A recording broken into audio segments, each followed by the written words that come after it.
இந்த சிறுமியின் அலறல் சத்தம் கேட்கும் போதே நெஞ்சம் பதறுகிறது.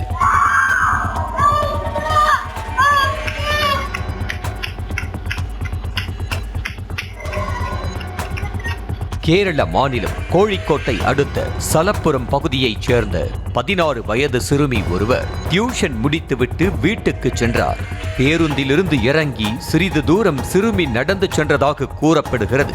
அப்போது இருள் சூழ்ந்த மறைவான பகுதியை கடக்கும் போது அங்கு மறைந்திருந்த இருவர் திடீரென சிறுமியை பின்புறத்திலிருந்து பிடித்து இழுத்து பாலியல் சீண்டலில் ஈடுபட்டதாக தெரிகிறது.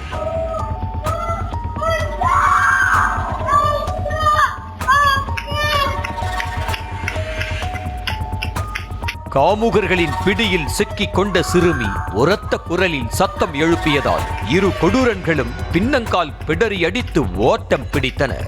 காம பிசாசுகளிடமிருந்து தன்னை காப்பாற்றிக் கொண்ட சிறுமி பயத்தில் அலறிக்கொண்டே வீட்டுக்கு சென்று பெற்றோரிடம் நடந்ததை சொல்லி அழுததாக சொல்லப்படுகிறது. இது குறித்து வழக்கு பதிவு செய்த போலீசார் நிகழ்விடத்திற்கு சென்று சிசிடிவி காட்சிகளை ஆய்வு செய்தனர். அதில் சிறுமியின் முகம் மட்டுமே தெளிவாக தெரிந்த நிலையில் காம மிருகங்களின் முகம் தெரியவில்லை. இதனால் போலீசார் குழம்பி போயிருந்தனர். அப்போதுதான் நிகழ்விடத்தில் கிடந்த ஒரு செருப்பு தான் துருப்பாய் மாறியது. காம மிருகங்களில் ஒருவரின் செருப்பாகத்தான் அது இருக்கும் என கணித்த போலீசார் அதில் சிமெண்ட் பூச்சிகள் ஒட்டியிருந்ததை கவனித்தனர். அதையடுத்து கட்டுமான பணி செய்பவர்கள்தான் இந்த கொடூர செயலை செய்திருக்க கூடும் என உறுதி செய்து இரு கொடூரன்களையும் பிடித்தனர்.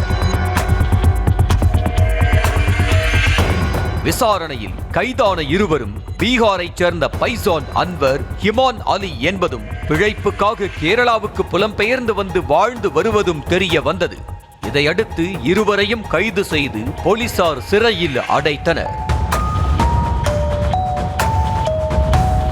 பஞ்சம் பிழைக்க வந்த இடத்தில் வேலையை மட்டும் பார்க்காமல் பாலியல் சீண்டலில் ஈடுபட்டு சிறை பறவையாகி வாழ்க்கையை தொலைத்த இவர்களுக்கு போலீசார் கடுமையான தண்டனை வழங்க வேண்டும் என்பதே அனைவரது எதிர்பார்ப்பு.